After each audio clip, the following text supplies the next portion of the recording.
It's all right. Leave it at that. Right. I'm here in Longford with one of the legends of the Longford Greyhound track, Kevin Bunty Dempsey. Listen, Kev, it's good to see you.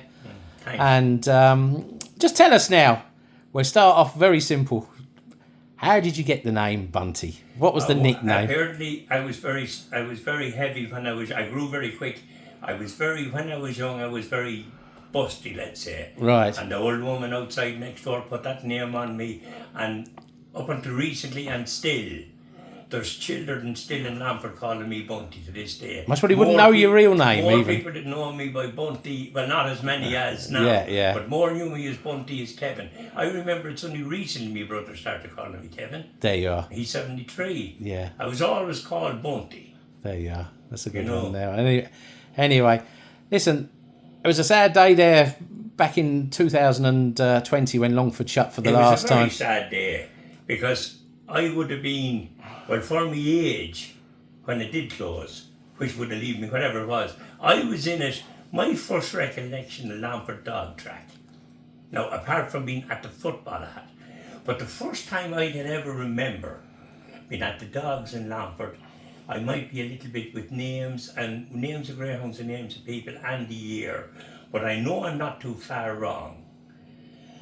I was Dexter, my brother-in-law, worked for Paddy Greyhill. Dexter was about 4 years older than me, or 5.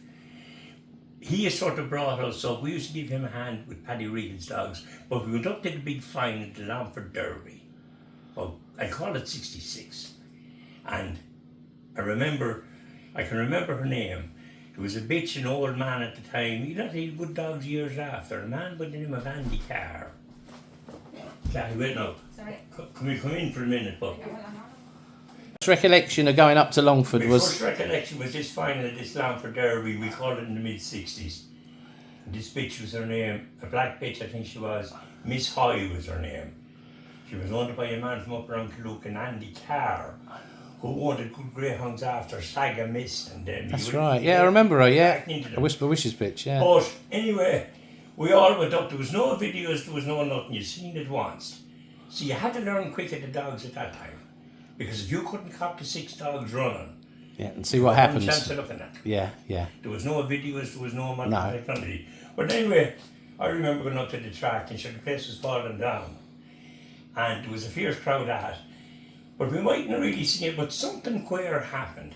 She turned in the traps, or she caught her foot in the muzzle, or she jumped the pin. She done something out of the ordinary. Yes.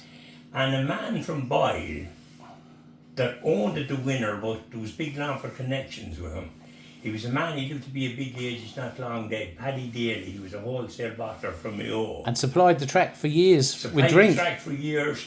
He was a big punter, a big silent punter, I believe, in his day. Paddy Jordan trained a few dogs for him.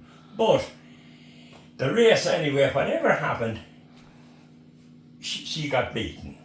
And Paddy Daly won it. Paddy Daly, as far as I know, I'm only listening to talk back then. I'm definitely sure she was Miss High. And Paddy Daly's dog, I think, it's there to be got. He won the Longford Derby that year with a dog by the name of Drumlahan Bog, or some crazy sort of a name. Paddy Daly was a Mayo man. He lived out in Ballycroy, and he called the dogs after islands. Right. Because he came to serve his time in Gaffney's in Longford. All right. But we're not getting sidetracked with that. But Yeah. anyway, that was that Longford Derby. And Mickey Croghan. Mickey Croghan from Water Street, that was reared beside my mother below, or half the town was reared in Water Street. He had moved to Boyle, or married into Boyle, and he worked as a workman in general, and he would have trained the dogs because he had knowledge, because he trained them for half of Longford, had them at the time. He trained them for halfpence, who were big fowl merchants in Water Street. Right. So he had a knowledge of dogs, but he was involved with Paddy Daly's dog. Right. So that brings us to that, and that was over. And Would that be the Halpins that had a real good dog that Joe Rule bred out of High there? That's different Halpins. On half of Water Street, there were massive fowl merchants Right. that were in the dogs in the 30s. Ah, whatever. right, yeah, as long as back But as that. old John Halpin, believe it or not, came back to them towards the end. He Right. used to come up and bet in the tote, a very distinguished looking man. But, right, that's that Derby gone. So Dexter came down then here, I think around Dexter come down, he knew I was with the Rehas and one thing and another, giving him a hand, and that we'd have knowledge of dogs. So it seems funny at the time, but there was big talk. There was a jockey strike. We were called jockeys at that time, not leaders, like. Oh, the paraders and all that. Paraders, Yeah. what they call them. But Dexter come down looking to see where would he get leaders, that there was going to be a strike in the track on Friday night, that the leaders of the time, there was 8 races twice a week, they wanted, I think it was 5 shillings. These would be young lads from Teffia. Young lads from Teffia and round there. Yeah. It was a half a crown of 5 shillings to be got. You got paid from John Doris, and you got paid for a man maybe that you'd lead The winner. for. But anyway, Dexter come down with breaking news point, that there was going to be no dogs Friday night, that the Teffia crowd, or whoever they were, I can remember them, most of them are dead now, they were the leaders, and that they were going to boycott the track. Now don't forget, we're only about 12 or whatever. Yeah. So Dexter's job was to see could he round up men. Recruit a new team to do the... So he knew I had the knowledge of them, and Paddy Conway that never bothered after, and Paddy King that's dead, and Francie Brennan, and I think 2 lads from down the back. But we decided that we would maybe be blacklisted or whatever, that we do it for a half a crown a night, if a rise. So we went up and there was a bit of confusion and blah, blah, blah, but we ended up leading the dogs. And that would have been about 1967. Right. And I instantly then got in with Paddy. Paddy Jordan. Because I had known him from seeing him above the caretaker and us at the football. And was Paddy driving the hare at that stage? No. Tommy Carr was driving Tommy the hare. Carr, yeah. Tommy Levy had drove it previous, so I don't remember driving the hare. But Paddy was a slipper, and he was the caretaker. And he trained where Farn Housing Estate or McKeown Park is now. The first, that was built in 2 sections. And Paddy trained a few dogs for Jim Quinn. Jim Quinn was the vet. Jim Quinn was the dentist here in the town. And his daughter was, he lived in Earl Street, New Street. His daughter was the first Longford person to win the Roses Trolley around 1968. All right. And she married the master of the Coombe or something after. Right. She was Catherine Quinn. She won the Roses Trolley, first Longford representative. But the dogs anyway, Paddy had to shoe dogs for Jim Quinn. Jim Quinn kept a couple of dogs. And Paddy was training these at the back of the track? No, he was training them up in Quinn's Field, where Farna is now. Where right, he was up there, right. So Jim Quinn then decided he was getting on. Jim Quinn was a cycling gambler, but that's not for that. Very nice man. Not alone had his own practice in New Street, he also had, we'd call it the government practice in the clinic. Yes. Teeth over the children and that. But anyway, Jim Quinn decided he was going to sell land. And Paddy had to move out of it. And we built the kennels at the back of the house.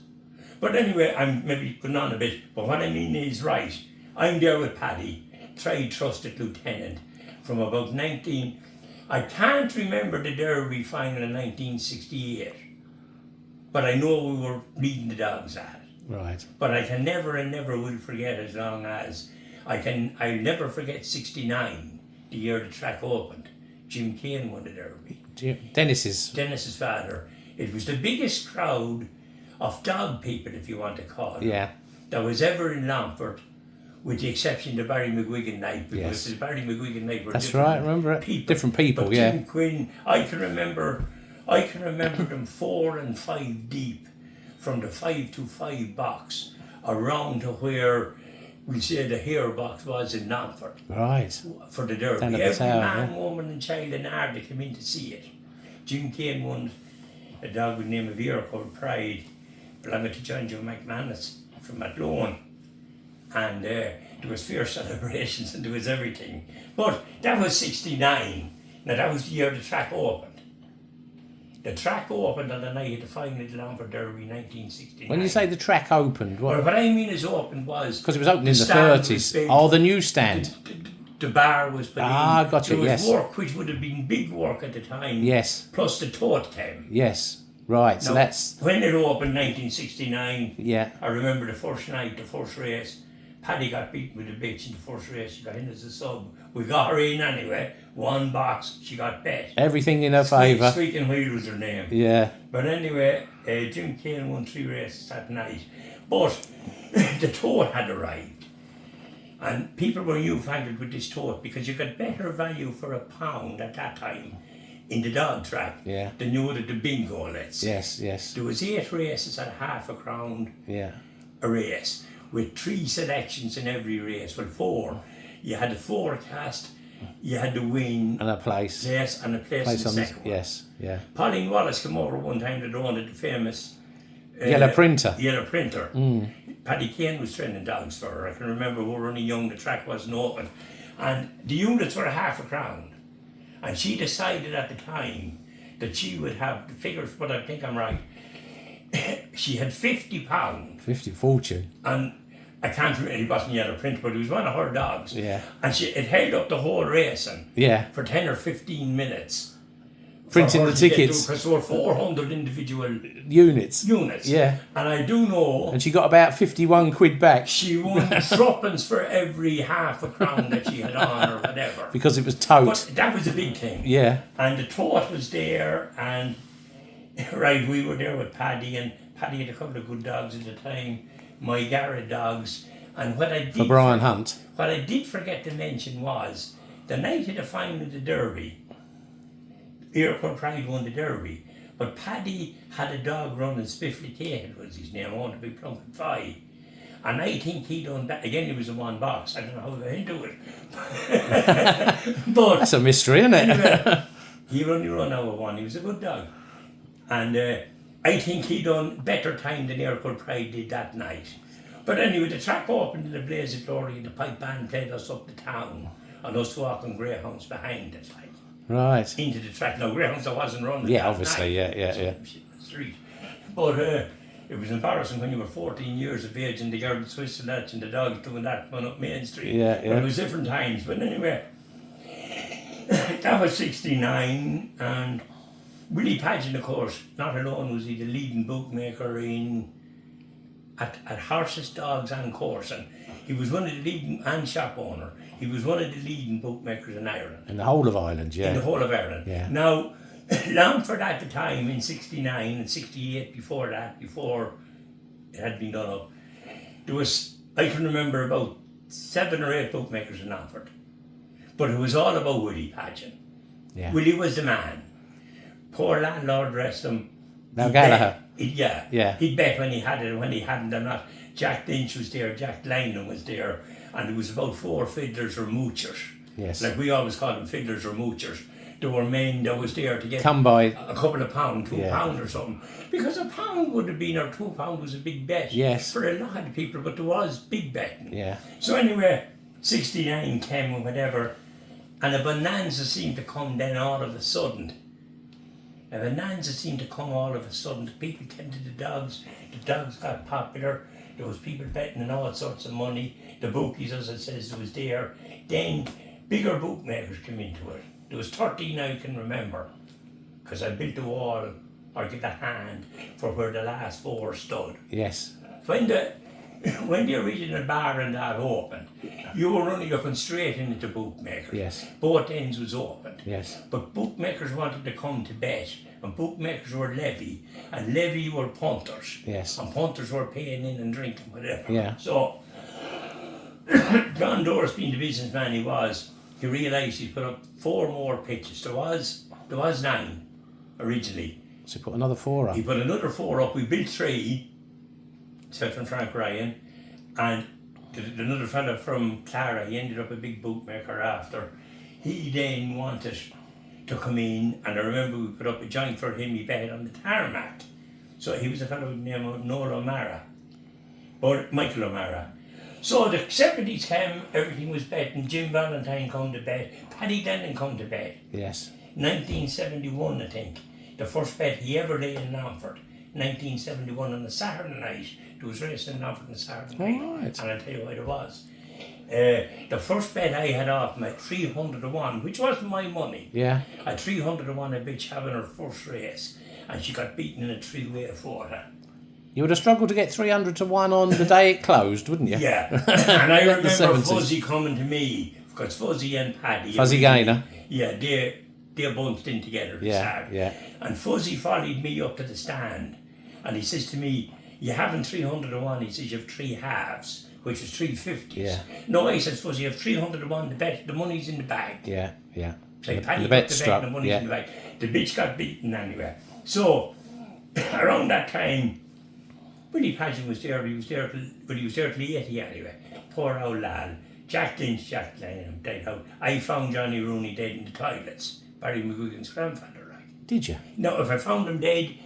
He wasn't far off it. He wasn't. I walked in and talked to me after taking a brain hemorrhage. Right. He was a bookmaker from Clonus. Yeah, I remember him. They were a big family, the Rooneys. Yeah. Barry McGuigan, sorry, Rooney, Johnny Rooney. Yeah. He used to have they had a little sweet shop, as far as I know, big family.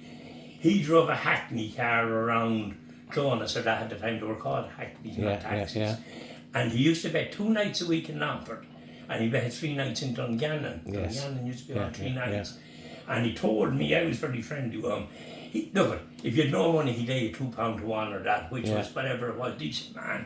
And he wasn't the only one. But, I don't know, was it his son or what? There was a Dermot Rooney used to hang around Dermot Rooney would be a son of his. He used to hang around with Billy Davey. Yeah, the Rooneys and the Rooneys and McGuigans were all the one, and others too. Yeah.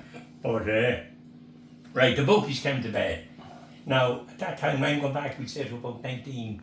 I got him with Jim Valentine. Jim Valentine, of course, he wasn't in the door. From Irvinstown. Irvinstown come to bed. He was betting in Derry. Derry was too dangerous. So he decided to come up to Longford. He wasn't in the door till I got to know him. He was looking for a runner. Because there was runners, as I said, because there was plenty of betting.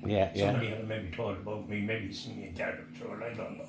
But I got him with Jimmy around 1974. Now at that time then, Paddy had come. Poor Sonny Murta, Lord rest him. Yeah. The only bookmaker I ever knew that started with money that ended up with none. Right. But he was a gambler apart from Yeah. He was a poker player, Lord rest Decent man, Paddy. He lost 2, Sonny Murta. Yeah. He lost 2 children, but we're not going He to... did. Anyway, got a bad day himself. He came to bed. So you're talking then, you had Paget, Lal, Jack Lynch, Jack Lynam. You had Johnny Rooney. I might be a little bit mixed up in numbers. Poor old Johnny Rooney. I think the little moochers from around Longford, with no disrespect to anybody, they're all dead now. They were sort of gone. John Creighton come into bed. Paddy, Sonny, Jimmy. Norman Kane come into bed. Johnny Creighton. John Creighton had come in. That was maybe the 9, we call them. Yeah. We put up the 3, the wall then was put up, and the 3, there come a fella from Crossmaglen into bed. He good dogs, old Mickey trained them for me. When I say old Mickey, there was only one Mickey around now for Mickey Murray. Yeah. Old Mickey, if you know what I mean. This man. But Frank Hopkins came into bed. Norman Kane came into bed. There was Carties and McCarthy's. I was going to say they come from the Galway into bed because Galway track was closed for renovations or whatever. But Noel O'Mara then made the 13. Yeah. And there was 13 bookies in it. And there was an English fella came, maybe he's still alive, and I could nearly name the dog. He was Hines or Hayes, a big tall blondie fella from London. There was 2 of them in Ireland at the one time. He was very much involved in the English greyhound breeders and that. Right. I think he might have a training Rahan Ship. Johnny Hayes. Johnny Hayes, a big tall blondie Was he in fella. Longford? Yeah. Yeah, and I remember Jimmy saying to me one day in Longford, Jimmy ran a massive competition. The Jimmy Valentine Time Open sprint. 72 dogs. Yeah, it was great racing. I remember it. Yeah, I remember it. I remember even the Quarrymount all come from Belfast. Yeah. The Quarrymount crowd from Waterford came. But Jimmy says to me in the bar, I'll never forget, I had a fine dog. In a top class open sprint you're talking, now and not been round the track, you wouldn't be getting round the track at the time. Jimmy says, I want you to do my job. So what do you want? He said, I want you to 1,400 quid in a dog for me. He says, I want you for 1,000, he says, for this fella. And he said, I want 400 myself. Now we're talking this time about Jimmy is flying, everything's going well, 75 roughly.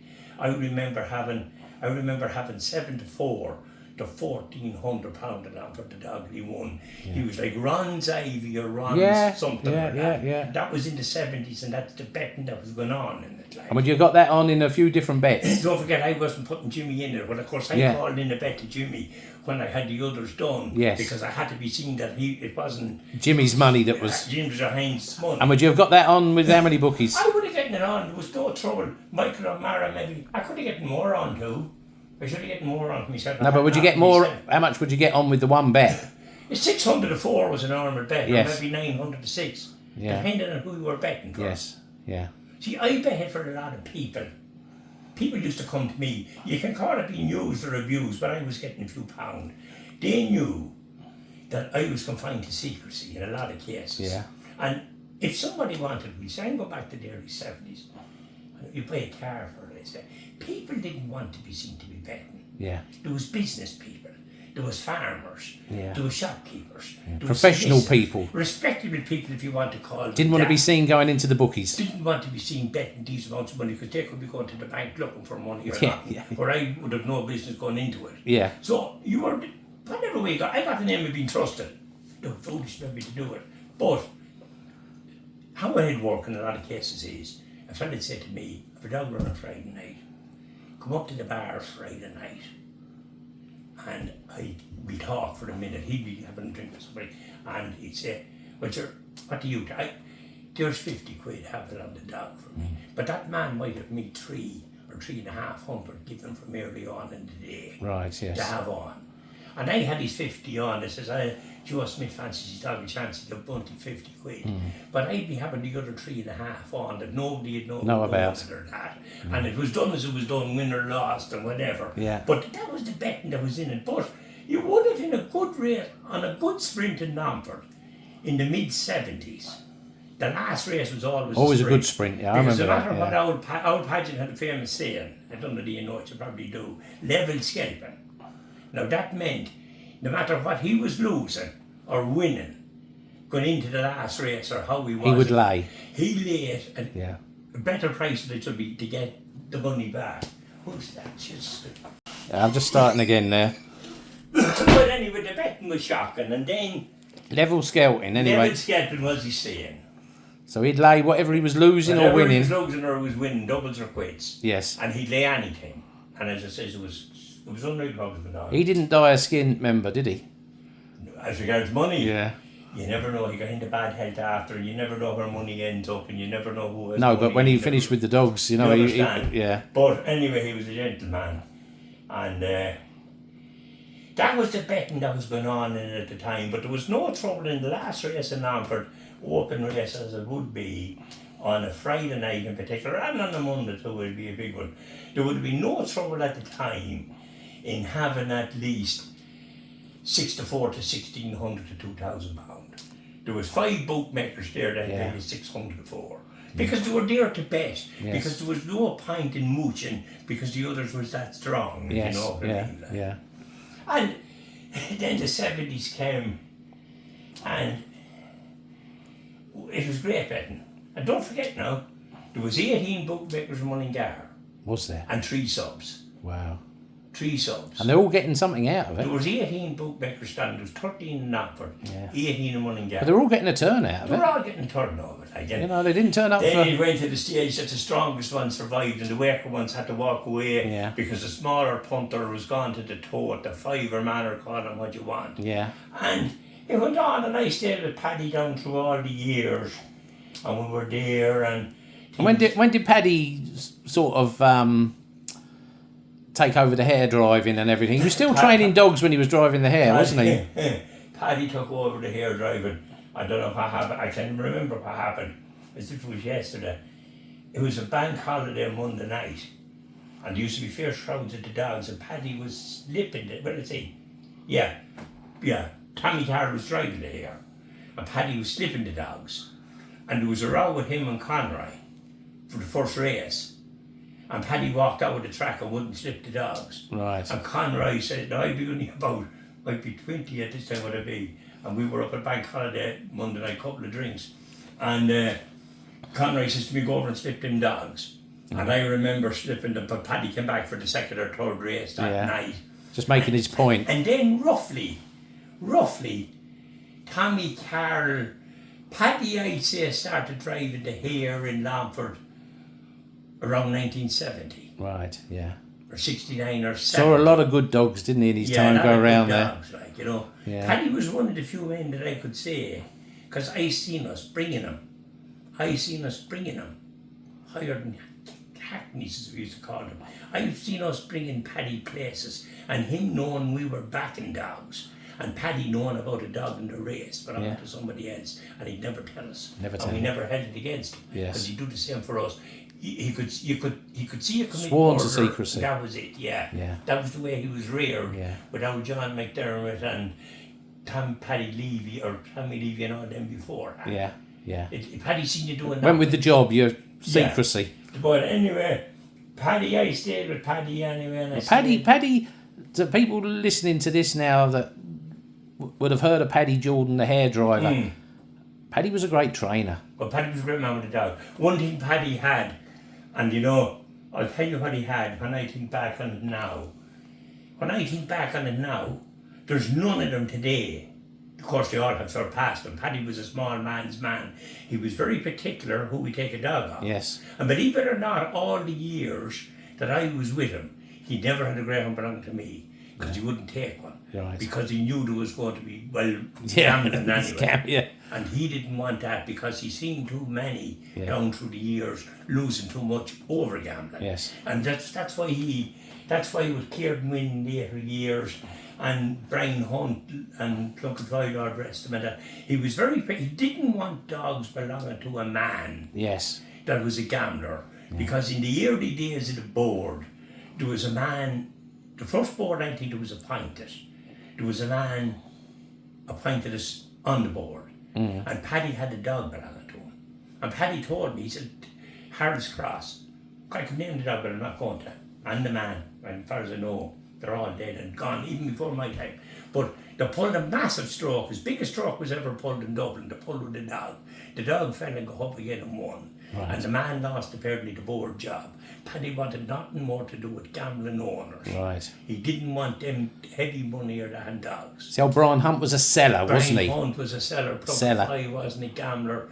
Plug Paddy wanted it that way. That was his way. He never gambled, you know. But Paddy put many a good Magora dog through his hands, didn't he, for Brian? I remember going to Buntygar about 1972 or 71. I remember connecting him on a St. Stephen's night in Shelburne Park, 3 dogs by Kilbeg Cuda, out of a bitch by the name of Carey's Rose. The man that owned them was a man that bred them. He did out in Leopardstown. A man by the name of Roger Neville, I think his name. He was a Cork man. And he worked in the bank in Dublin at I don't know how he up in the bank, but he was a clerk. He was a clerk for some of the bookmakers in the time, because when we went to Dublin first, there was 50 bookmakers in Shelburne Park nearly. Yeah, they'd be all the way round far side. Yeah, over on the the Silver Ring. Yes. And up on the hill. Yes. To be betting on the Derby. The women used to bring children up in the prams and that. Yeah. And sit down in the grass. But anyway, this man we collected these 3 dogs. And we brought them home on the rear, Plunkett reared them. And I remember them after a period of time I can't remember, on a Tuesday night in Mullingar, 15, 16 months later, I remember the 3 dogs being sold. 2 of them won and 1 of them got beaten. 2 brindle dogs and a fawn dog, Kilbeg Cuda, Carey's Rose. I think the boys got up on £4,000 for the 3 dogs in about 1972 and Mullingar on Tuesday night. You'd buy a farm for it, wouldn't you? Yeah, some English man bought them, because I'll tell you why he bought them. There used to be, believe it or not, there used to be from November, it'd stop in November, the last of November, and it'd start again the last of March. There was a 2-day sale in Shelburne for 9 months of the year. Right. On the Tuesday and Wednesday there was that many greyhounds. Yeah. And this man had come down, he was in the sales in Shelburne on the Tuesday night, waiting over Wednesday, come down and bought the dogs. But Roger Neville anyway, they realised he was doing nothing wrong, the man. I'm not saying he was. He was clerking for a bookmaker in Shelburne, or standing in, I don't know. But they moved him down to Newport in the County Mayo. Right. They couldn't send him further. Right. But he bred them dogs. And years later, believe it or not, he come back as an older man. he came back to Moore to live and used to come to the dog. But I know £4,000 or 3,800, 1972, I'd say. Yeah, it's a lot of money. But that was Paddy driving the here anyway. And Well, I first came to Longford. My first time in Longford was, I was on holiday in 1980. My parents decided that we were going to move to Longford, and I brought the little whippets with me. Yeah. And so I'd gone to a couple of race meetings in Longford in 1980, but then my parents moved over in January 1981, and I'd say between you and me, the two of us, we could count the amount of meetings we missed on one hand in them 40 odd years or 39 years.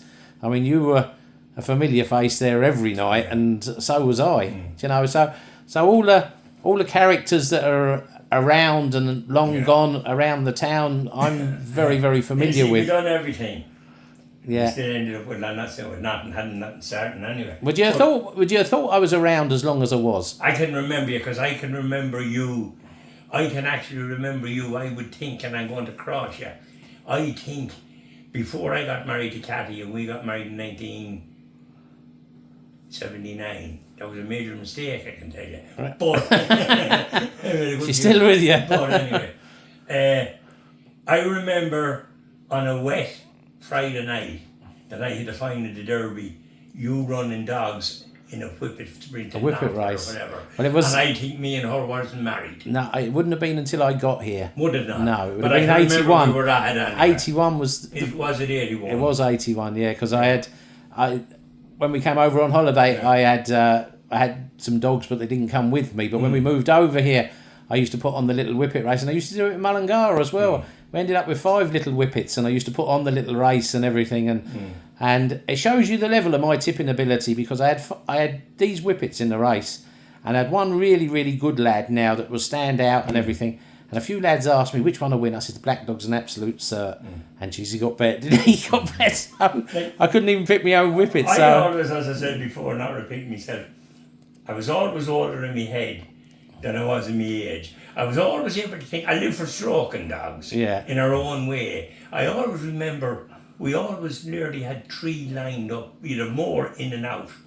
We went too many maybe. But from the 1st of January, the first crack was, not that we never were at it, but we loved it. You had to have money for Cheltenham. When Cheltenham was gone, win or lose, the next stroke was the thinking and the setting up and the doing whatever was the Galway races. get money for Galway. And the next one then was, the bigger one then was Christmas. Now there'd be an in between. Of course there would but be. no matter where the money come out, or who wanted it, where we got, had no money to buy it, we'd be betting like fuck. Like, you know. And I remember me and Dexter never drank. And I didn't drink too much whenever. Dexter's about 5 years older than me. I remember me and him on a Wednesday night. There weren't taxis, because taxis couldn't stand on the street. There were hackneys. I remember me and Dexter getting hackneys to Navan maybe on a Wednesday night, or Navan on a Wednesday night, or Shelburne Park or that. Now Longford Monday, Friday we never left it. Mullingar. But when you think of it now, when I first came here, we had Longford on a Monday, there was Mullingar or Galway on a Tuesday. You had Navan on a Wednesday, Thursday. You had Longford on a Friday, Galway on a Friday, and you had Mullingar on a Saturday. And they were all within your range, weren't they? You know what I mean? And I remember here in the crazy times when I was betting Mick Powell's time. Mick Powell, poor old Mick, believe it or not, another man like Paddy Jordan. He used to drive me through the country. I'd ring him to bring me here, bring me there. The first thing was, we'd say we'd meet below the road. I'd be petted, because I'd be getting paid off people for going for making these dogs, or maybe fancy myself. Mick Powell, anyway, bring you, meet you below the garage below. I give you petrol money. Mick Powell, he'd never stop at the petrol pump. He had a petrol in it, and he never asked me what I was doing. For who or what I was doing. There was 2 He would just bring you. He brought you. He didn't want to know. The petrol was in the car, and as I said, he never asked your business. And tell me, Kev, one thing, because you've travelled with me to Mullingar, and we used to have regular trips to Shelburne Park during the Derby, and we'd have all these stories. And over the years, I said, Jesus, we must write a book. Oh, Jesus, we can't write a book. We'll be arrested and, you know, and get sued and everything like that. But tell us, Kevin, why did you never drive? How come you never came Well, to... I'll tell you why I never drove. And believe it or not. Because you were in every track. There wasn't a track you weren't in, but you never... Thanks be to God now, when it is as it is, that I would have been wild, you know, in my younger days. Paddy, I always remember for it. He kept me in sort of the street and straight and narrow, you know. But the dogs. But I'll tell you why I never drove. And there's an awful lot of prominent people in Longford Town. We're not prominent, but there's an awful lot of people in my age in Longford Town that doesn't know how to drive. Now I'll tell you why we didn't know how to drive. You look out in the terrace now, look over in Harbour Road. Yeah. Nearly everybody has cars. When we were reared here in the terrace, there might have been one family that had a car and not that. Yes. There was none nearly in Harbour Road. There was no school of motoring. Yeah. Secondly, nobody belonging to you had a car. And if they had a car, well, Dad had a big field. The farmers learned how to drive in the country, lads. But we were towns. at that age when there was no school of motoring, 1970, let's call it, or whatever. And there was no car at home or whatever. And thanks be to Jesus when I look back on it now, that I was lucky that I didn't learn how to drive. Right. And I wouldn't be the only one, and believe it, an awful lot of people, Dexter can't drive. No. His brother can't drive, the younger crowd can't, Cathy can't drive, Vicky can't. What about your brothers now? Sorry? Your brother? My brother Sean, he can't drive. Does he not drive, No. Sean? But as I told you, Yeah, no, you but- asked me a question, Yeah. I give you an answer, because we had no way of learning. Yeah. Oh, jeez, I And didn't know thanks to Sean the didn't Jesus drive. we hadn't, like. Well, now when I think, I regret later years that when I retired. And I suppose the older you got, the less... And then it moved on, and Yeah. the taxis came and the taxis Yeah, because came. I mean, There was no way of learning. there wasn't many tracks in Ireland you weren't at, No, was very there? few. Yeah, you And I know. made some great friends with the dogs. And I might have making a couple of short-term enemies. But what I mean is, we were only short-term. Yeah. But I think I made an awful lot of friends. Of course you did. You know? Of course you did, Great yeah. ones. And I suppose, who do I start off with? Well, sir, I started off with, I suppose, like, I'm not going to be singing to now people because we're not here today. I suppose after 57 years, I can't go further than Paddy, can I? No, sure. After wait till I see, I don't know how many years, maybe, I don't know how many he's dead, I don't know how many we were there for. Myself and Jimmy was the Jimmy next Valentine. man. Yeah. There was several others. Me and Fraser were big men together. Fraser at one Black, time. yeah. And there was several like. Even old Jack McCullough, you'd have a lot of time for All Jack. them people, sure, I could give you a list of into the terrace. Yeah. And All great characters in their own right. Some of them still here now. One very funny incident. It's going to go into this now anyway. And I hope he's around and we all are to read it, but I think I told you before. I had money, betting it, so sorry, but whatever happened one night in Mullingar, I don't know, I went off the rails or something, or I was not with, look, there was no, I had money, but whatever I had with me and whatever bit of credit or credibility that I wanted to hold, I ended up coming into the last race with nothing. Right. I had no money. Yeah. Now Jack would collect you. If we were one of the dogs, Jack would collect Jack you McCullough. at Dexter's or at Paddy's. Yeah. And after a couple of times, him and Paddy were very, very friendly. They were. But anyway, very close, very whatever. But I remember Jack saying to me one night in Mullingar, what did I tell you? He'd let us out and he'd have to go down to park. There was not many people because you'd always be late for a race Yeah. or two. And I remember Jack calling me one night in Mullingar, come, he said, I want to see you for a minute. No, he says, well, I tell you, you'll be the first man I wanted to carry, he said, with me. And he let him go on. But he says, you never pay for me going into the dogs again. Yeah. He says, there's always a seat, he says, on the car for you. Yeah. But he says, you're not to pay for me going into no dogs. Yeah. But anyway, that was only this morning. But I'm in Mullingar and I'm betting. Mightn't have been sober. And I don't know how I was betting, but I was losing whatever I was losing. But I had money for Monday, whenever. And it says to Jack, say, Jack, can I see you for a minute? I think it's all funny, but you probably heard it before. And Jack says to me, what? Says will you give me £100? Says till Monday, and I'll give it to you back at the dogs on Monday night. Jesus Christ, he says, don't need to might have £100 in my pocket. He says, well, I'm going to make a lodgement in the bank. Yeah. He didn't carry money with him. Didn't carry money, but he'd have a fiver bet every... That was Jack, though. That was Jack. Yeah. But Jack McCullough was a decent man. But no, I had a meeting. I'd say a lot of them have died. A lot of them have died. But I would say that it'd be very, Barry went to Yahal, maybe you're for Lee, but we were down there buying dogs too. I would say go back 30 years ago, and if you went into any track in Ireland and asked somebody, or if you'd asked you where you were from, that 19 out of every 20 would say, if they said they were from Longford, nearly the first man they were going to ask was for you. me. Of course it was. Do you know? Yeah. Everybody sort of knew me, and I made it my business to know somebody. Yeah, like. that's it. There was a man below the council. Did you go to Dunmore much now, or was it a place because of the troubles? I went to Dunmore, myself and Jimmy Valentine. I don't know his Carl Dave. Myself, Jimmy Valentine, and Fuzzy. Carl Curley, Jimmy. Fuzzy was training the dog, and me. We went to Dunmore. I remember one Tuesday, and it was in the summertime, Tuesday or Thursday, and the four of us, Carl would have been doing the betting, like, because Carl would have been the man down there. Yeah. But we won that much money, and I said, we couldn't get into our pockets. Really? And I'm sure the dog. Because that was the place, if you wanted a bet, you'd get it on, wouldn't you? Like, I'm sure the dog's name was Munsborough. I know Leo Dolan, he was bought out with Leo Dolan's a fawn dog, Munsborough Trout. I don't know, I'd be only the messenger boy. Yeah. I don't know what they won. Yeah. But I'd say I remember Munsborough Trout. Did Fuzzy have Munsborough Trout? Fuzzy had him, I think he won a cup up the all age. I think he did. Up the coursing field and as well. Fuzzy went home, Fuzzy and the wife, they didn't, whatever where they were, but she had no interest in dogs or nothing. But Fuzzy went home and he hid the money under the kennels, under the straw I should have. And when he was a whole for gambling at the end, his head was a sort of bad.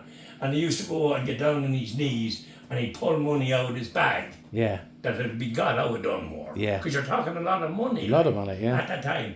And till one day he went and he pulled and the bag came out. Everything that had been in it that was got in Dunmore was gone. Like, no. No, we lived from day to day with good times, bad times. Some men lost a lot of money. We never had any to lose, but we're handling an awful lot of money for people. But there was it was when I'd you love to do it all over again. Yeah, well, listen, it's great to have done it once, do you know, but when you look back at the amount of money that was there in them times, the amount that was being bet and won would buy farms and houses and, you know. I can mention several bookmakers, and one thing I can mention, but one thing I do want to mention, because I know him, he's a few years older than me, but I knew him from young on, and I remember the thing done to me. Frank Finnegan. From up Louth way, wasn't it? Yeah. Now, when we'd be betting in Navan at that time and going on taxis and doing this, that and the other, I'm going to tell you two stories about Frank. But I remember going into Frank one night in Navan in the 70s. Now, Mick Silver, he ran Mick Silver's kennel. Yeah. And Thomas Lynch's lair. But I remember going into Frank one night, because I wouldn't be having that much acquaintance with him. Anyway, but I knew him. I remember going into Navan to bet with Frank. And I remember saying to him, he used to bet 4 chances at the time.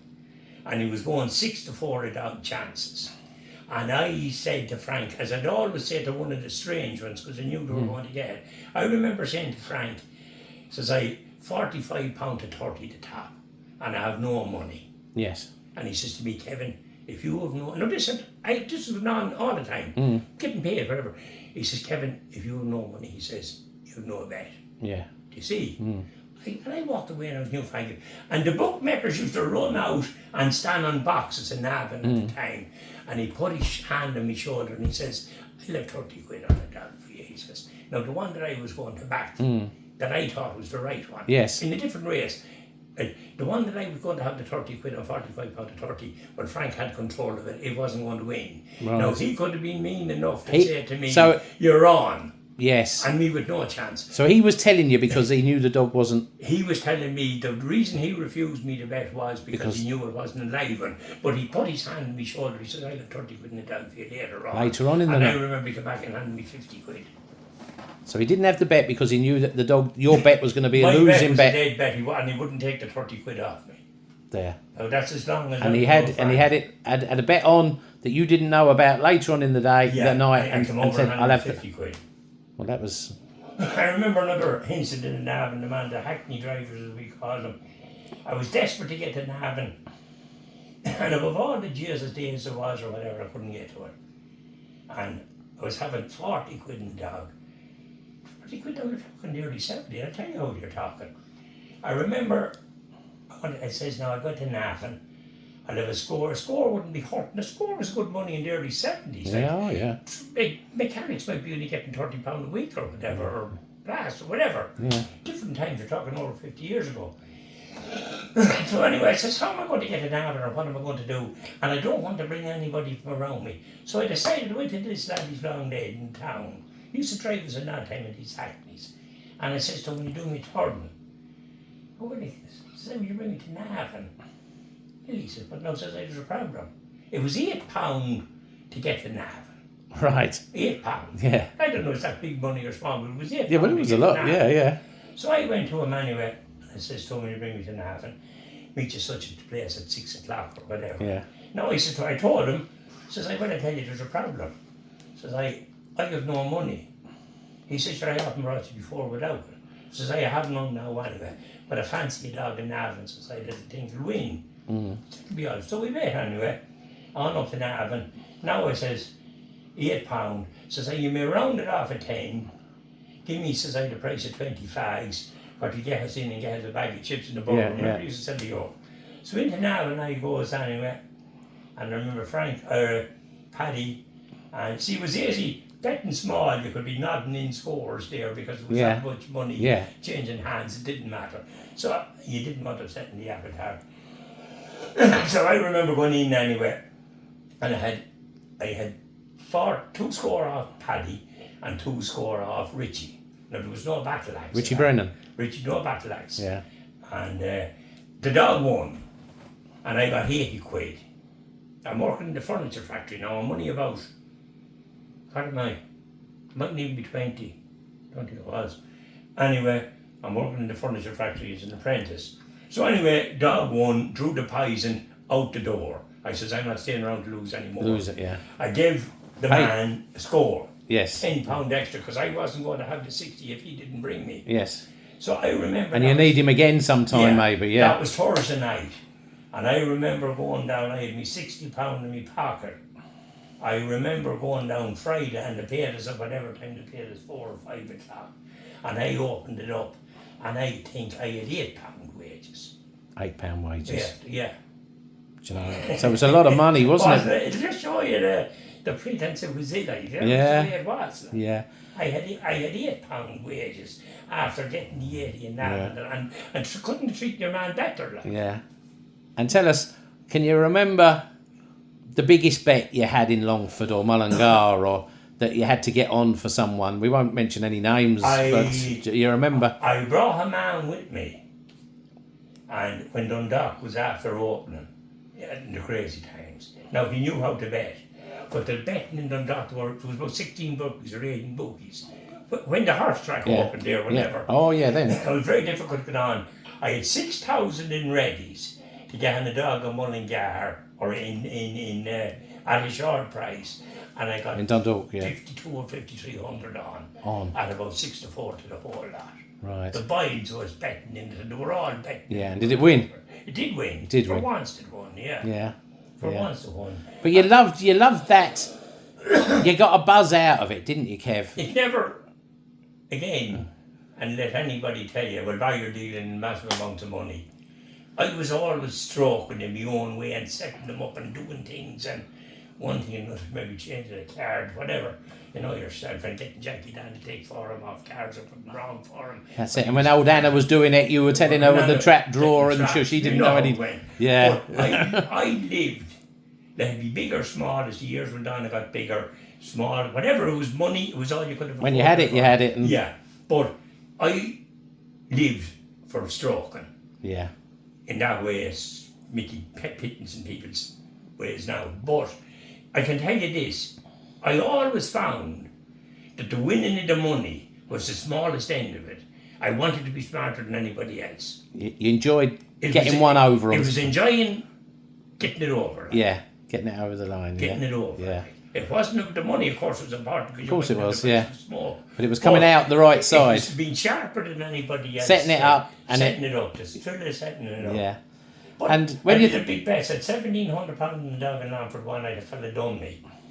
Cut a long story short, he was a man that I bought a dog off. that nobody was to know, but your people got in it. And rather than be backing the dog at 5-2, as I thought I should have been, or 3-1 to me 6 or 7, which was big money. Yeah. I ended up, I was going fucking bad, and I ended up having 1,700 on the dog in Longford. And I'm standing looking at the stand, and I'm looking at the dog, and he's just near the fire. And I says, the dog won. He fell across the line. He was 6 nones to us and won for once. But, because he was doing from here to Dexter's, which was what we had. Just scraped home. Scraped home, was sick the next morning, couldn't get off the bed. Turned out well. Won 2,400, I think, off the bet. Plus. But should have got a lot more. Well, it shouldn't have really getting a lot more. I should have, because I wouldn't have been having that on only a man done me. I'm back in the dog at 6-4, that I should be back in 3-1. Yes. Because he double crossed me. Yeah. Then he come back looking for the prize money. Right. Not the prize money, because of course the dog was bought. Yes. And it was still in his name. Still in his name. You can collect the prize money. Yeah. Come back looking for it. I had to fucking gone. Say you fucking mad. I shoot you. I don't get the fucking dog one. But the last bet I had, the last monkey that I had on, betting bigger before that too. But the last monkey I had on, I can remember as if it was yesterday. The same as I'm looking into the fire. One of the early nights, the night of the stars. You remember the night of the stars? Yeah, of course, yeah. And up in last race in Shelburne, I'm watching the English dogs. Ballymackesky is in 1 box. Yeah.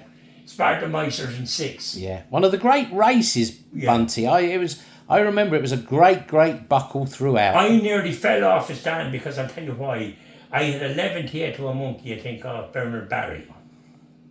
And Sparta Meister, as far as I can see it, I've seen it after. Sparta Meister, blue dog from Waterford, white neck on him, came out of 6 box. Now it was a dead bang match. Yeah, it was a buckle the whole way round, wasn't it? And I said to myself, at one stage coming up the straight, Sparta Meister is about 2 in front of him, as far as I can see. And I said, fuck this, there's no kicking this. He's going to win from here. Yeah, Ballymackesky came back at him. Ballymackesky, and I seen it after and that. And I said to myself, when that can happen, there's no such thing as a certainty. No.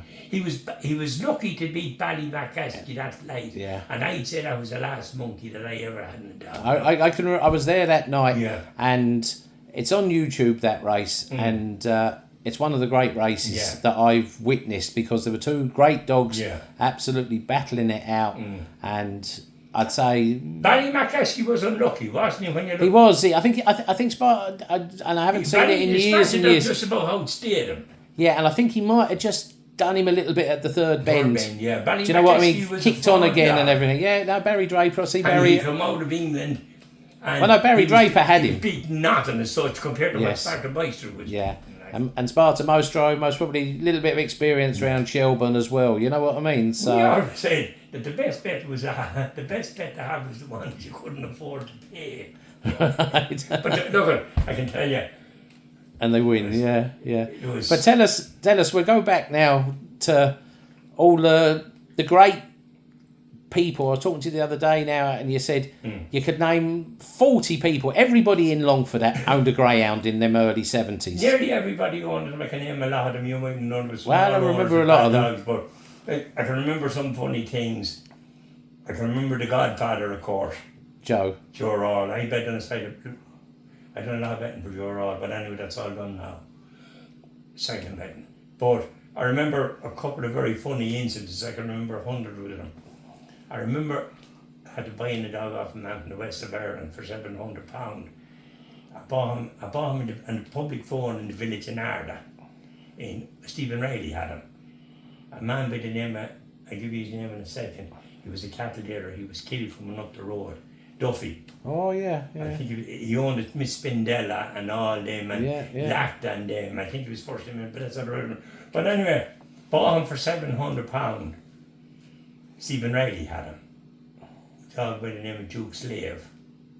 Like Slippery Slave or Slippery Act. Was he a sprinter, no? Yeah, he was. He was a sprinter, I remember. Biscuit coloured fawn dog. I think he might get into the final open sprint in Navan. It was 79, because I can remember it was me and her were after getting married, and we were out in Arda to buy a bit of second-hand furniture. People mightn't say that now, but that's the way it was. We were after moving into our house over there. And I bought the dog anyway. And Joe Raw, to cut a long story short, Stephen Riley had the dog to be hush, hush, hush. I bought him for Timmy. And a fella by the name of Stokes, a Cork fella, that ran a creamery in Leitrim.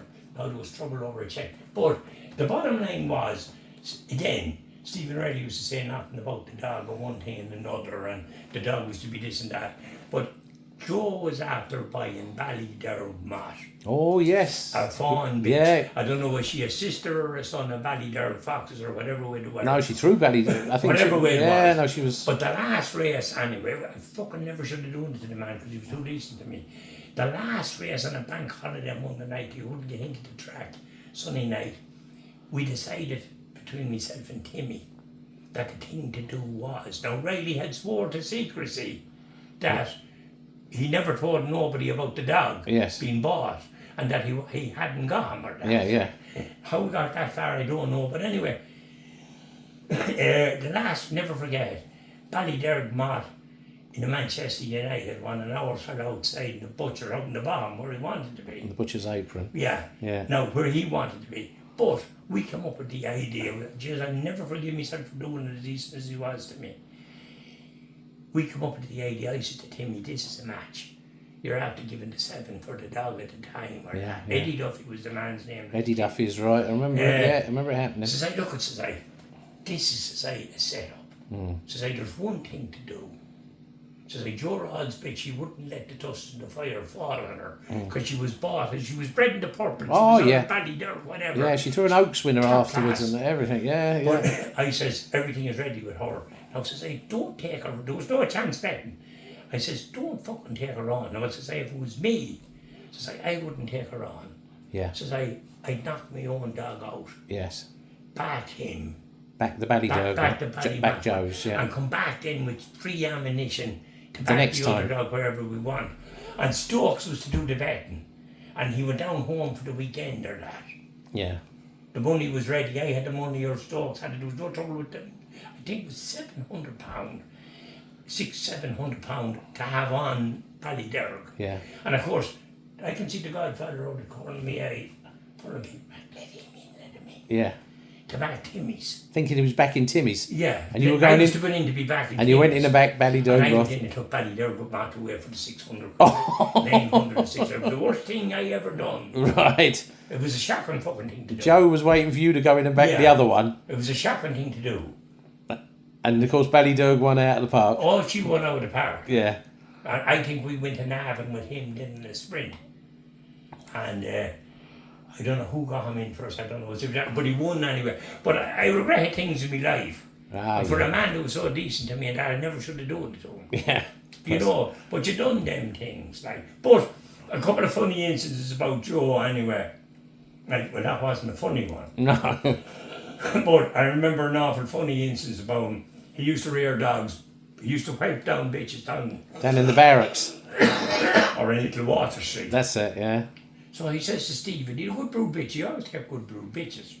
And he went to good stud dogs. And they were lucky with dogs. Yeah, always had a good... Joe might lose at gambling, but he was lucky with dogs. Always had a bit of quality about the dogs he had, didn't he? Yeah. But anyway, I don't know what was going on.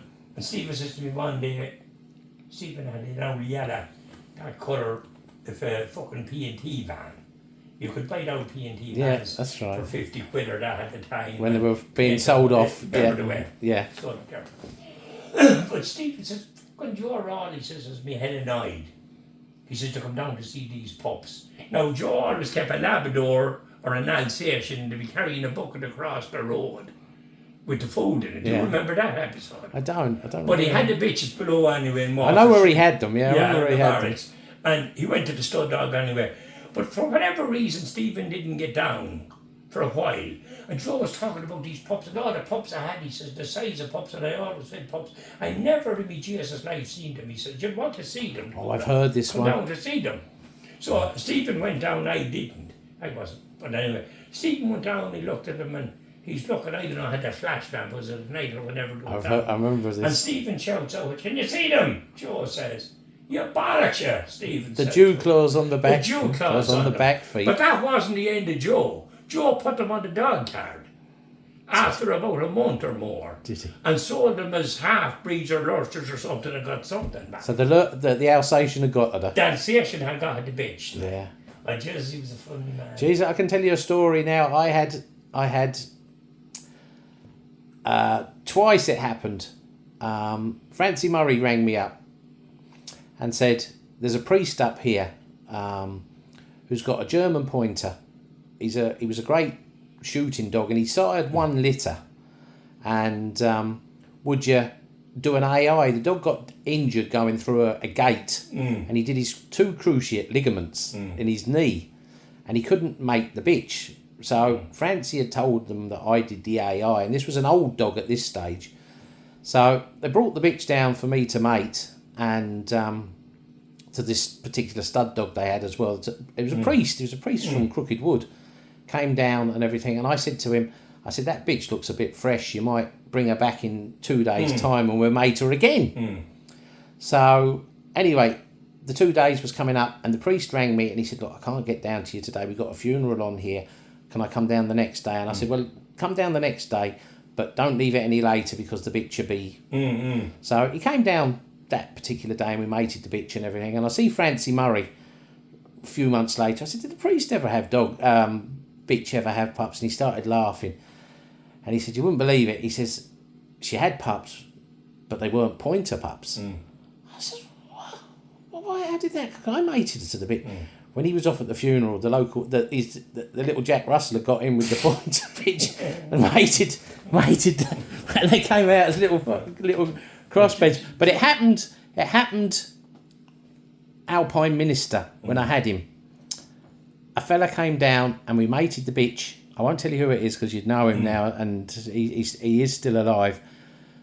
I mated the bitch, and the following day, or the day after, I saw the man a few months later. I said, did you have pups? He says, oh.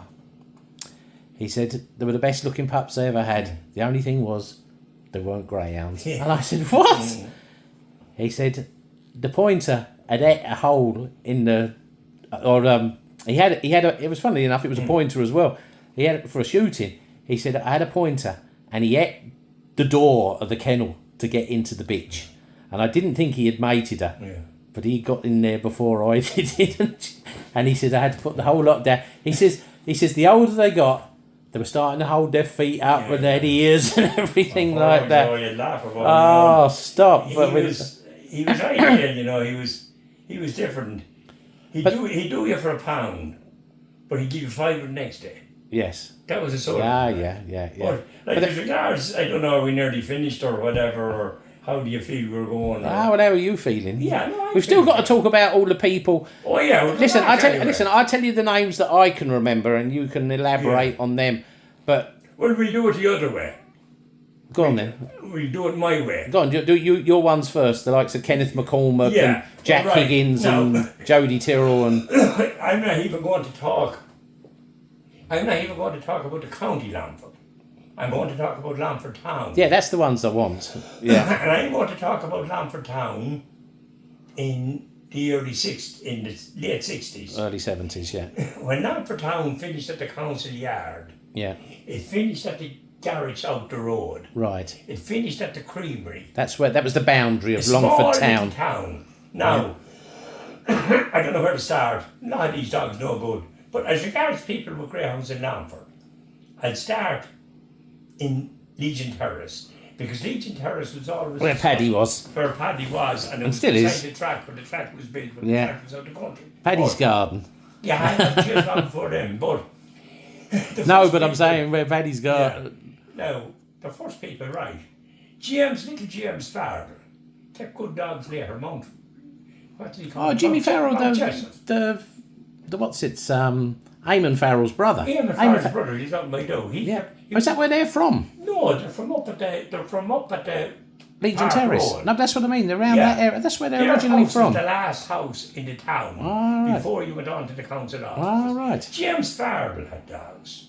Now, James Farrell had dogs. Paddy Jordan had dogs. The Levys had dogs. Stephen Riley had dogs. I might go down Park Road. I go over then into Teffia Park. The Malones would have a dog or two. Gus Halligan had had them. Golly Wall had them. I remember they had 3 famous names at the one time. Longford had a good football team in the 60s. One of the dogs was Up Longford, and the other one was Lady Granard, and the other one was Lord Granard. The Walls had dogs. Gus Halligan had dogs. Mickey Crahan, when he came back, had them. Dirty Harry had them. Dennis Flaherty had them. Yeah. Now, even later on than that, Dirty Harry got into them. Alan O'Toole got into them. I remember you telling me that story about Alan O'Toole. You knew he wouldn't get up in the morning. Yeah. You went in and knocked a dog out of his that was in a race. They all had dogs. You come down to town then. The Rickles were big into dogs. Joe Rawle was big into dogs. Jim Quinn was big into dogs. The Egan's below in Richmond Street kept them. Paddy Jordan gave us and Stephen Riley and other friends to keep us interested because they mightn't have the price to give you 10 shillings when I'd come to the end of the week, depending. Yeah. But they always gave us a half year on the dog. We had them. Yeah. Dexter had them. Like Christy Brady. Christy Brady had them. A man had a great litter of dogs. He was a man by the name of Frank. Stephen Riley got the job for Christy Brady with Stephen Riley got the job for Christy Brady with Gay McKenna. Right. Oh, Christy was with Gay, wasn't he? Christy was with Gay. Yeah. Joe Rawle and Stephen Riley got him in with him. And I remember one of the first nights being in Shelburne, and Christy Brady says to me, Christy be maybe up to 10 years older than me with Gay, he says to me, have you any money? And I said, I think I'm £6 or something at the time. No, he says, well, I tell you, he says, don't even buy an ice cream over it. He says, there's a dog, I think, in the third race, he says. And he says, have it on him, he says. Right. You won't lose. And I remember having £6, I think at £9 at 6, which is a bet. The time, and I tell you who the dog ended up being, well, you would have heard of him, Postal Vote. Oh, I won the derby. One of their Postal Vote. But anyway, he was there with him. Hammer Keenan, as we called him, from Richmond Street, they kept a dog. There was an awful lot of people around the town. Beltons even, weren't they? Well, they were there. Later on, but They were there. yeah. Like, But Jim Kane. Jim Kane, like in the 70s, he lived outside skirts of the town. The Fardels from out at Michael Fardel, White Rock Michael, they called him. They were out there. There was on the outskirts Mick Gannon and that. But the dogs that was around the town, Bernie Nolan that writes the book about the fishing and that. Now, I don't know you know him. No. Bernie's not Bernie Murphy.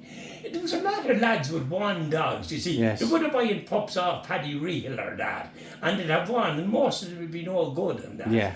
But everybody... But they were all involved in the dogs. They were all involved in dogs. And I got my first one. I never forget her. Stephen Riley called her. I can't even remember what she was by. She was by a dog by the name of Bill the Black or name of Neko. And again, it ended up, I sold her to Bar Coffee and I shouldn't have sold her. Stephen Riley gave me the bitch for giving him a hand. And we called her Josie's Jewel. Because my mother's name was Josie. Right. And I think, if you know how to work that, I think she was registered in February 1969. I ran her once and I sold her to Bart Coffee. There's another character, Bart, wasn't he? Yeah. Sold her to Bart for the Spanish Bart from market. Nina. If I didn't sell her to Bart, I sold her to Joe Fitzpatrick. But it ended They'll up come with and a down, row yeah. over anyway. And that would be the first greyhound. That would be the first greyhound that was registered in my name. But prior to that, I only seen one man in my time bringing the dog into Longford in a pony and trap. Right. I'll tell you who he was. You know Paheen Burns? Little Pat out in Yeah. Legan. His father had a bitch. And Paddy had another sister, crowd out in Ballymahan, bred them watches. And there were 2 ringers. And I remember running up from the tech one day to get the bitch to try her. And I seen her as I thought it was. But wasn't it Paheen Burns' father after coming in from Legan with the bitch and the pony and trap, which was a ringer for my one. Right. And I thought Paddy was after giving our one away. That was the only time I ever seen the greyhound riding a pony and trap. Sure. There was 2 names that but it was before my time, but they came up. I think they were brothers, and I think Paddy might have had them. Was it Beanie and Barney? Beanie and Barney, 1975. Yeah. I'll tell you who beat us. I'll tell you who beat us in the final now. He was third. Beanie was in 7 classics. No, Was mini he? classics. Yeah. And never won decent one. races, yeah. Really, Never won one of them. Yeah. And And who was the better of the 2? Beanie. Well, Barney. Big Martin Maloney, for £1,700 in about 1976, I was the middleman in the deal. And Martin Maloney and a fellow by the name of an unfortunate lad by the name of Pat Hardy, he was over a meat factory in Limerick, or in Nina. I was the middleman in the deal for £1,600 outside the dog track in Mullingar. Barney having his first race. He was given to Eddie Wade. Eddie trained him. He won in Cork, and the night he won in Cork on a Wednesday night, I wasn't there, but nothing good to do. I had me drop got for being the middleman, that was it. But I know he bet a bitch that night by a short head of one dogs, Snow Maiden. Oh, Snow Maiden. Was it Jack Murphy's? No, she was down from, I don't know what. Yeah, I think Jack Murphy. But Barney bet Snow Maiden. Snow Maiden in a race in Cork. We're gonna let Kathy in. Go on, gee, she's been standing out there for the last 2 hours. She must be. So. I'm getting 25 quid an hour off, so it's alright. Listen, he's getting well paid for this. He's getting well paid for this, Kathy. Yeah. All right. Oh, yeah. We're still going strong, so we got another few minutes. Eddie Wade had him. There was three of the Wades, Eddie, Tommy and Jimmy. That's right. Or Jimmy Lord Ruston would have been not the sharpest of the three. But that's for a different day. But he bought him. And Paddy, see, they were called after Kieran Wynne and Ger Farber. There were two bachelors. Right. Remember Kieran? Now? Kieran, I know Kieran. He's only Ger just was died. about 6'5". Yeah. Remember him? Yeah. Lost his foot, lost the farmer land too. But that was not harm. The first night he won Mullingar, I'm sure, and £1,600 outside the gear. I think I got a half over between two or whatever I got. He went to England and got hurted. Now he ended up a good enough dog, but not as good as. But Beanie ran in 7 finals. Now, 3 greyhound mates of Beanie's was Count Alicard. Jax. Yeah, Loman's lad. Yeah, won the Cesarewitch. One of Cesarewitch there. Another laundry basket, I think. Laundry basket, Remember yeah. belonging to a crowd up in Kildare. That's right, yeah. It was a good stud dog afterwards. There was great clashes then. Paddy Jordan won the Smittix 3 years in a row. 1977, 78 and 79. I'd say there was a couple of Magoras in there, was there? There were 2 bitches. Magora Mina, was it? One of them was my Garamina, Red Fawn bitch. I think she was a sister or a daughter of the Nameless Pixies. Remember Nameless Pixies? Yeah. Big black bitch that Ger had at the time. That's for it. McNally's. Got to the final of the Oaks. Yeah. And Derby, actually. Derby, I think. But I can't know in which rotation, but I think my Garamina, she was called Angle. Angle. She was supposed to be Angel, but and she it got was the angle. They spelt it wrong, yeah. And the last year she won it was 69. She was the last one to win it. And I'll tell you who she bet in the final. I was going to talk to him in the Scammon race, and I said I'd give it a go. I'll tell you, I think Eugene had it, but that was irrelevant. The last night she won it, the last of the 3 to win was her, and she bet Michael Finnerton From Athleave, who's now the manager of in Roscommon Races. Races. And he had a dog, I can tell you what he was by, I mightn't pronounce it, but he had come from Australia or that. And he was a dog by the name of Oshkosh Caesar or something like that. He was American, actually. Yeah. Oshkosh And Caesar, my yeah. Garamina bet him the last night she won it. But Paddy claims, and I think he might be wrong, but I'm not going to take him on. Paddy said he won it before with Miss Lerer. Right. About 1970. Would that be helping? Who's owned? That Miss Lerer would have been Gus Halligan's. Yeah, Halligan's, There would that's have right. been Pride of Lerer. Pride of Lerer, good after, stayer for Paddy. All them, like. For Kieran and Paddy, Yeah. wasn't it? But do you remember there's a name now that a dog that Paddy would have had, and I can honestly say now he didn't get to Clonmel. He won a reserve trial stake in Roscommon and didn't get into Clonmel, ran up a trial stake. They had 2 trial stakes in Roscommon. They had 2 That's meetings. right, yeah. And Paul Delaney beat him in the final. But Drumlock and Castle or something. something like that. Yeah. But if he'd got to Clonmel, that dog of Paddy Jordan's, and he won the PV Fallon unraced, Yeah. Aragon Mill. Harrigan Mill. I tell you, there wouldn't have been many led him in an early round, would there? Because he was a serious dog, wasn't he, And the night, Kevin? that he won the PV Fallon. And it wasn't the first PV Fallon. The first PB Fallon that was ran. I remember who won it. A one-eyed dog belonging to Toners from Newry. That's it. Eugene had him. He had a race or he had something. He was flapping in England. Yeah. And they brought him back for A it. white dog belonging to the Toners. Pirate, was he? I don't know. I think something like Glenvale Pilot. That Glenvale Pilot is right. But I can tell you this was an awful thing to do. And I think, but it would have been paid anyway. I was standing at the first bend in Longford the night that Arian Mill won the PV Fallon. And I think I had £1 going in the door. And the bet that I had, and a little dog led him to the sprint box, and I know his name. I had 3,500 to win to Arian Mill. There. With no money in my pocket. There. And a man from Leitrim found Mickey Murray had him after. He got to the final open sprint in Navan. A dog like something by the name of Drumnahalma Chief or Drumnahalma something led Arian Mill to the sprint box. And you thought you were... And I nearly pissed in my trousers standing in the bend with nothing in my pocket. Yeah. I bet I think into Sonny at the time 1 3/4 to win one, and I bet the same into Paddy. But it would have been paid. Of course it would, I know, but it was such a on that side, wouldn't it? Oh yeah, but he was a fast. Yeah. But you remember, I'm nearly 100% sure this happened.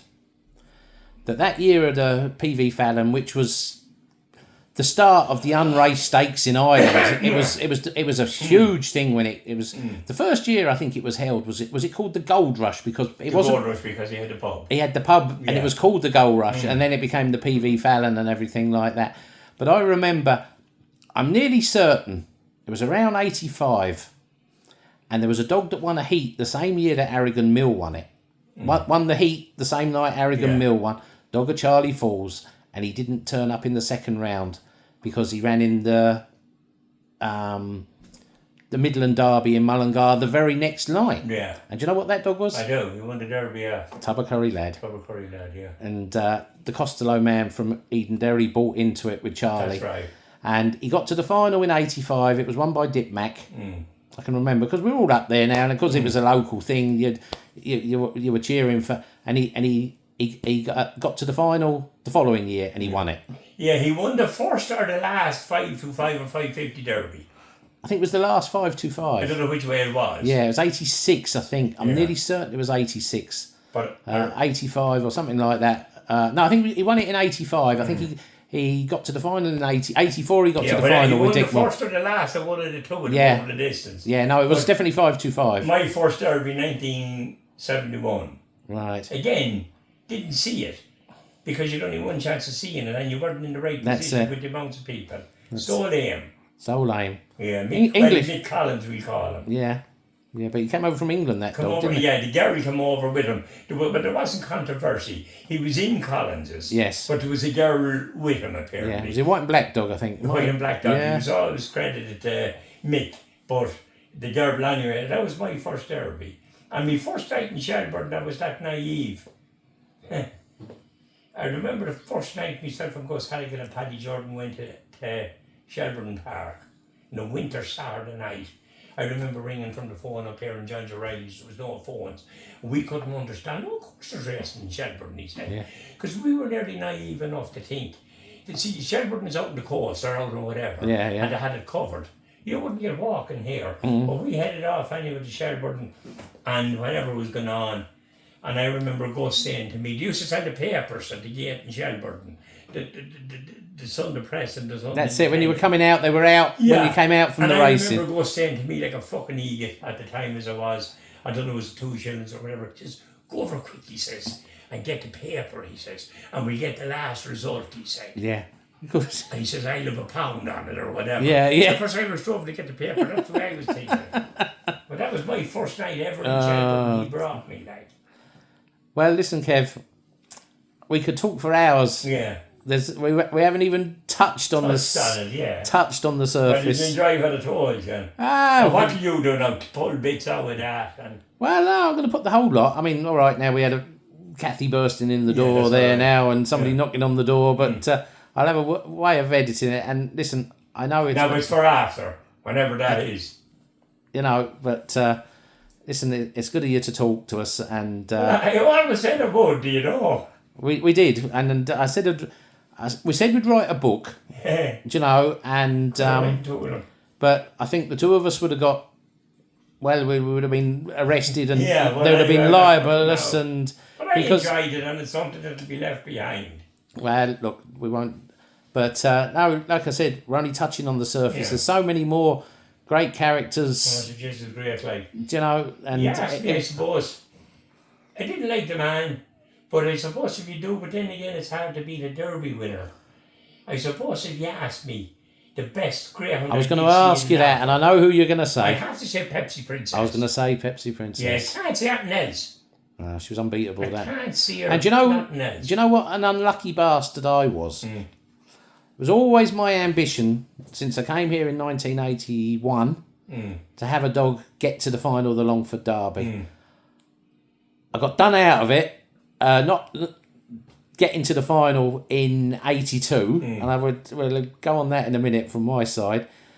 But I always wanted to get to the final, and I had a little bitch called Lakeview Lucy, and she got to the final. The semi-final was the night before I got married, and the one year I got to the final was 1989. I was away on my honeymoon, and I was unfortunate enough to be in the race that was won by Pepsi Princess, that won it, broke the track record, and of course I had a little bit of an involvement indirectly because she was a little sister of Alpine Minister, Yeah. No, bred one by the question I want to McCarricks. ask, and I don't want to cross you. I found it very hard, but it must have been. Like, I know who ended up with her or had her. Jimmy Meehan, the great.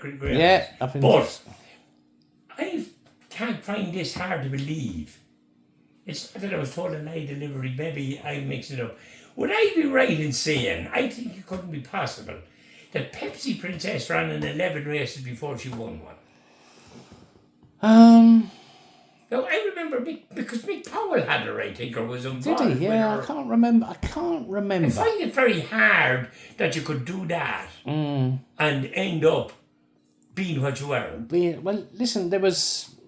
I won't name the bitch, but there's a bitch in recent times that went on to win an Oaks. Yeah. And she went a few races before she won. Even the Great Late Show, he went a number of races. Yeah, he had before. a brother that could beat him from here to Dex. Yeah, but he went a number of races, so Yeah. it wasn't beyond the realms of possibility. I with her, like, you know. But do you remember the time she had the litter to I'm Slippy, Yeah. and that Danny fella came over and bought the two dogs off PV and everything. They went huge money, didn't they? I remember Fraser sending me over. There was no phones. Of course, there was phones, but there were house phones, and there were this and that and the other. PV's pub was flying. 1992, because he bought the van when he sold the bitches. One of them won. There was a bookmaker in Belfast. Josie Kelly was his name. He used to be at the course with Jim Valentine, and they ran a race in Dunmore. He did, in his honour, a £10,000 race, and one of them Pepsis won I it. tell you who trained that for him. Ginger. No, Mickey Sullivan. Was it Mickey? Mickey down in Tipperary trained that one Ginger for and him. so I think he got up at Ginger 20,000. got the two I'm Slippy dogs. Right, was it? And I think there was it might have been an older dog or another brother. I can't remember what it was, or from a different litter that won that big race that Mickey Sullivan had. 10,000. The Joy Kelly Memorial. They ran it once in I Dunmore. remember. I wasn't there. Mickey had it. I'm Yeah. surprised you weren't there. Surprised you weren't there. No, well, you see, he was a great mate of Jimmy's, like. Yeah. And the poor man, he was the nicest man you'd meet, but he had an awful problem with drink. And when he'd go, I'm not that ragging him, but when he'd go on the drink, I seen it on the telly the other day. He used to be down in the place in Belfast where I never was, because I wasn't in Belfast too often.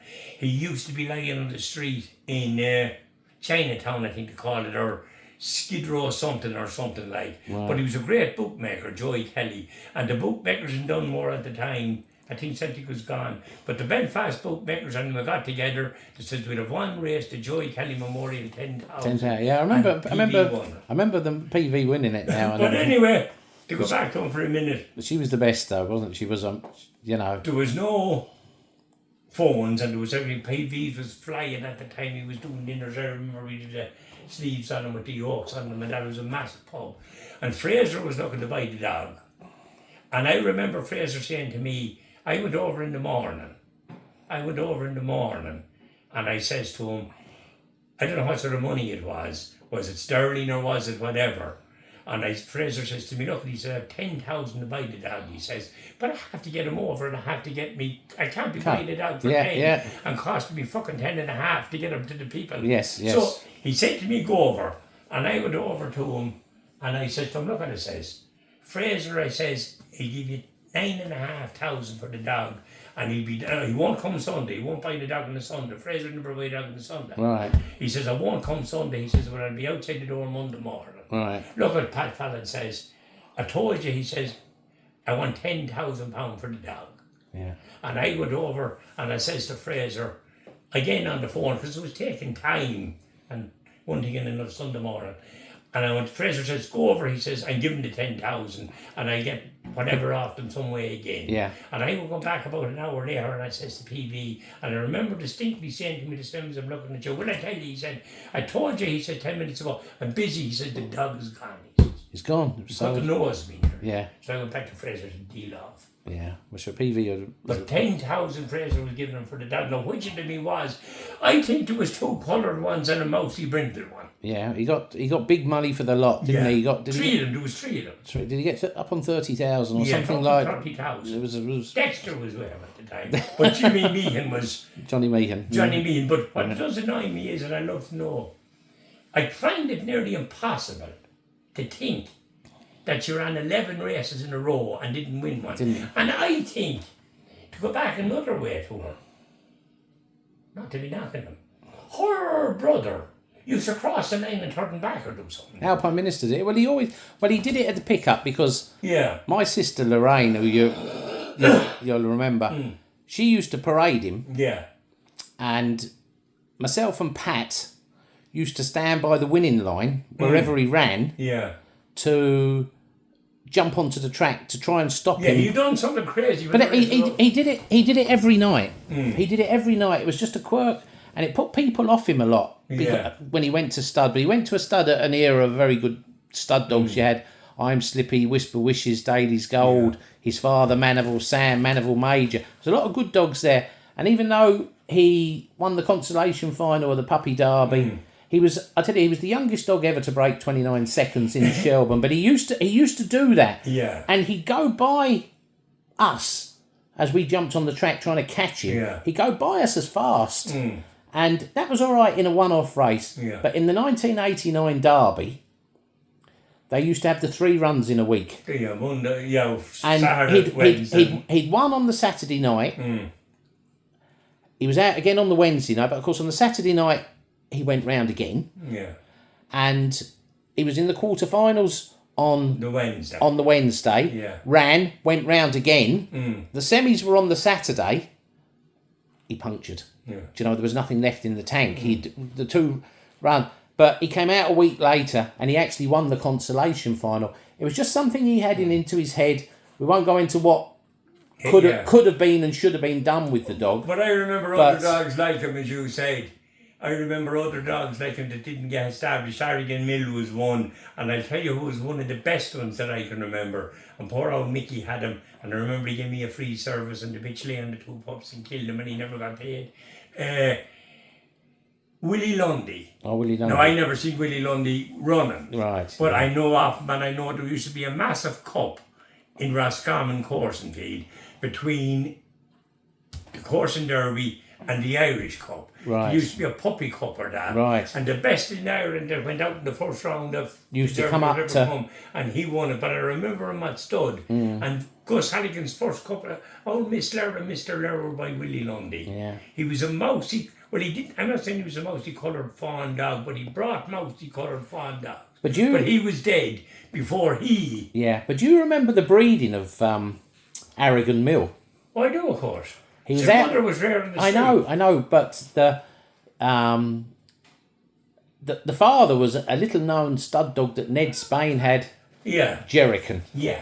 And the mother was Flaherty's Birdie 3, wasn't it? Yeah. Well, now and I mean, talk about sort of breeding and everything like that, and to produce such a fast dog who would have been. There's absolutely no doubt. I know Brian Divley went with a couple of the crafty bitches. if he got the bitches, the quality of bitches. Now, he threw the greatest dog of all time that ever ran on the English flaps. That's right. Springwood Mickey. Yeah. Fair boot, as he was known. We'll go back to Bunty Tree for a minute and we'll go back to her mother. And the Whites in Newcastle West, no, Ratheel, Joe White and them, they're still into horses and that. They were big stroke men with dogs in Limerick. They had a dog by the name of Sandstar. Yeah. I think he won the English Derby about That's 1974 or 5. Paddy, we reared this litter of pups or wherever. They were some way involved with Bunty Tree in the mall. And again, it was back to the Christmas. We set it, well, I set her up, of course. I set this bitch up for the last Friday night's racing before Christmas in Longford for a stroke. And she was a small bitch. She was only about, I'd say she was about 51 pound weight or that.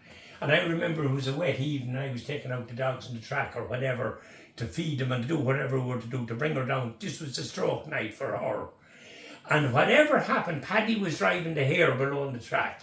The bitch pulled her head out of the lead and ended up getting. We ended up. I carried her down to my garage, the vets opposite Degman's pub and got her done in.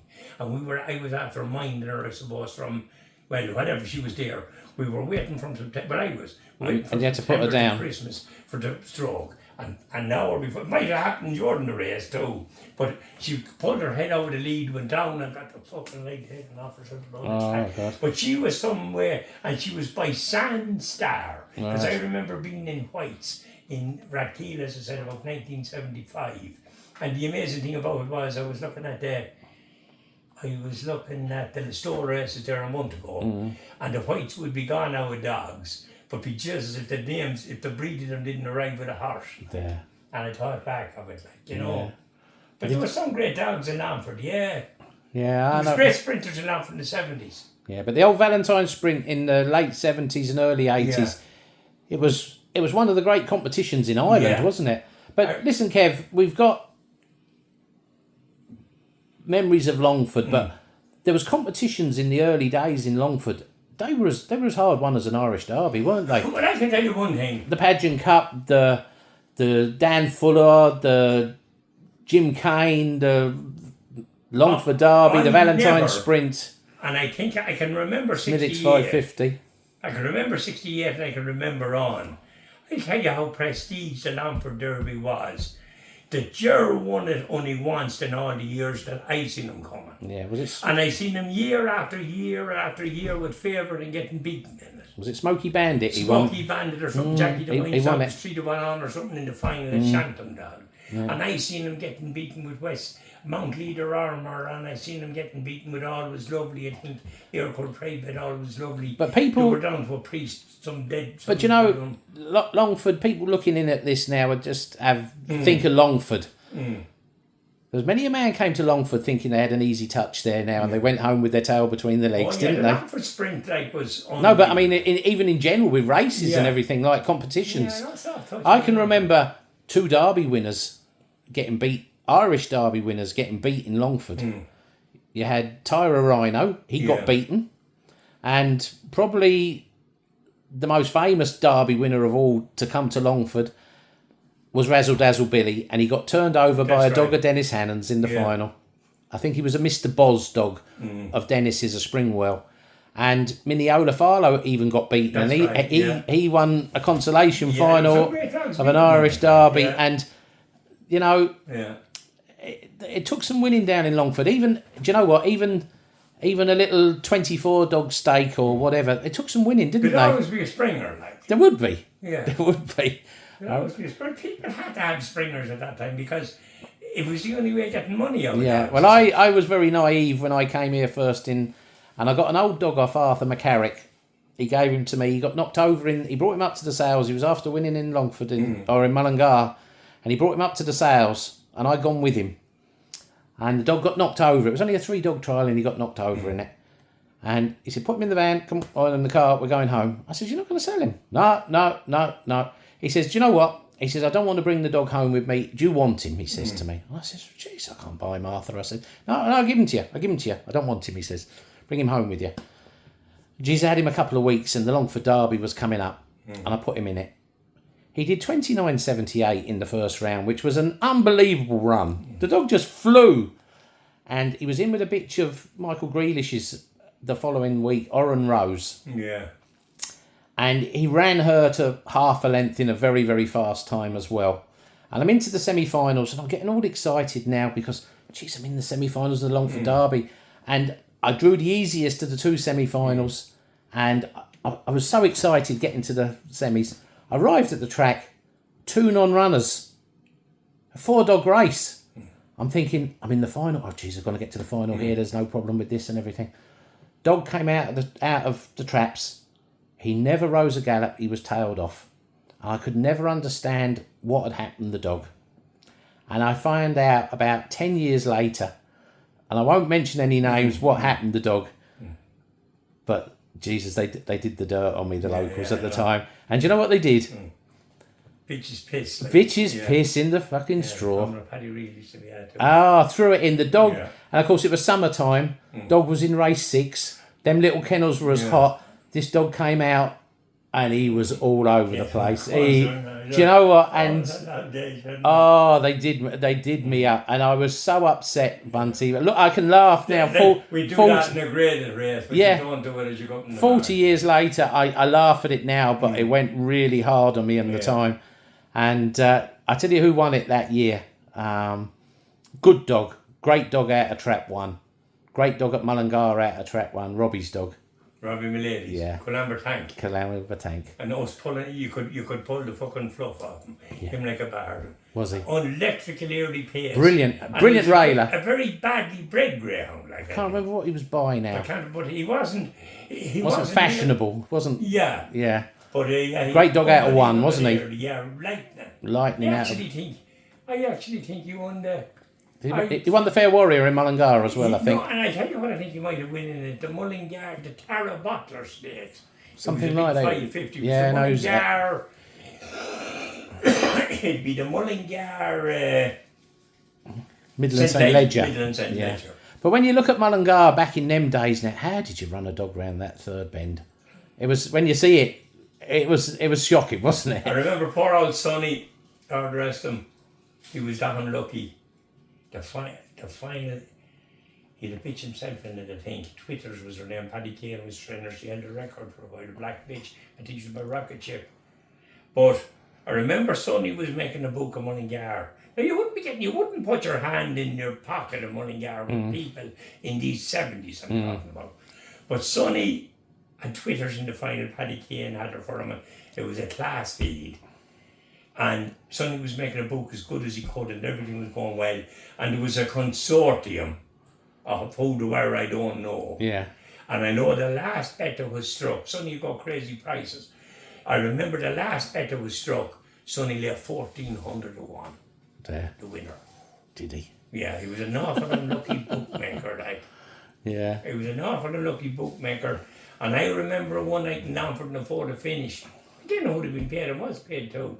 I remember one night, I fucking sure the way he was mad maybe. I remember one night in the 4th finish in Longford. I was after having 50 quid on a dog in the race. Now there's no replays, there's no nothing. No. And Sonny shouted, take 10 to 1.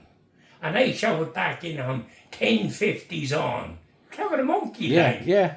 The best car outside wouldn't have worked it. He says to me, you have 10 ponies on, he says. I said, 10 halves on and no bets on it. Yeah. No, he said, because he wanted to cover his bet. Yeah. I wanted to get back in 50. Yeah. We ended up having no bet and I lost.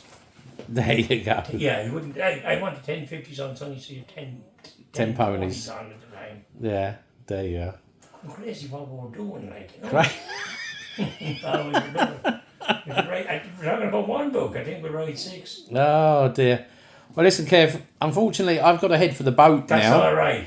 But I'd like to thank you for your time because I know it's been. But we've had a good laugh, haven't we? Had a good, like, then there was nobody ballaragged and everything that was told and it was true. And That's it. And we could talk for hours. It's great to be able to talk. yeah, Right. it is.